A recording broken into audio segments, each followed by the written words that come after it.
शिवाय मी पाठीमागे येणार नाही. हा विश्वास आणि हा तुम्हाला शब्द मी देतो, कारण मी स्वराज्याचा रक्षण करता आहे, रयतेचा रक्षण करता आहे, मी शेतकऱ्यांचं रक्षण करता आहे, मी या मातीचं रक्षण करता आहे. आणि आपण जे भटकताय ना, तर तुमची पायाला भेगा पडल्या आहेत, तुमच्या समाजाने अहोरात्र कष्ट केलेत, तुमच्या मुलाबाळाची अवहेलना होते आहे. माझ्या शेतकरी आज ऊसाला पाणी देताना किंवा शेती करताना मात्र त्याला त्याच्या डोळ्यासमोर बायका म्हणून दिसत आहे. आज 1 महिन्यामध्ये 5 बळी गेलेत आणि 8 जखमी झालेत.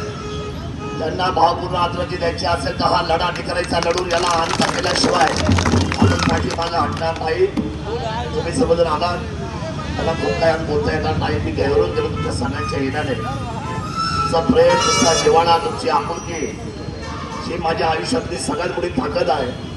मी सन्माननीय संतोषजी गोडणे, आदरणीय बाबाजी शेठ नेरकर आणि येडगाव ग्रामपंचायत आणि समस्त ग्रामस्थ या तालुक्यातल्या सर्व ग्रामपंचायतीचं आणि सन्माननीय प्रदीपजी पिंगट आणि सर्व सहकाऱ्यांचं आणि पाटाच्या इथं सर्व असलेले आमचे जे काही या स्थानिक लेवलला जेवढे माझे सहकारी आहेत, दिवस रात्र खरं ते पण माझ्याबरोबर उशाशी आहेत, घरी जात नाहीये. माझे पत्रकार बंधू सुद्धा घरी जात नाहीये.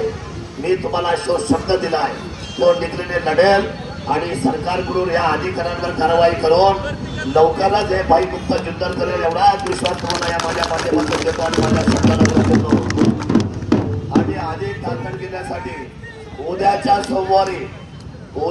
सोमवारी आपण सर्व असलेल्या आमच्या या धनगर बांधवांनी आपले सगळे जे काय आपली जनावर आहेत ती सगळी घेऊन आपण तहसील कार्यालयात जाणार आहोत.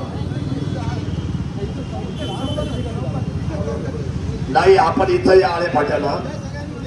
आणि काय होतंय, आपल्याला जर सगळं या सगळ्याचं नियोजन करायचं असेल तर आपल्या सर्वांना या सोमवारचा आम्ही निर्णय तुम्हाला देतो. कुठे दिशा ठरवायचे, दिशा ठेवताना सरकारला जाग आली पाहिजे, आपली भूमिका आहे.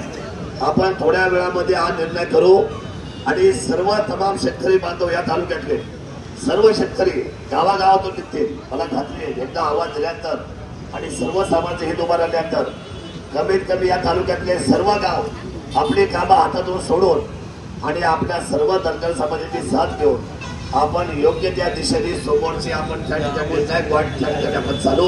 आम्ही सगळी मंडळी बसून निर्णय करू.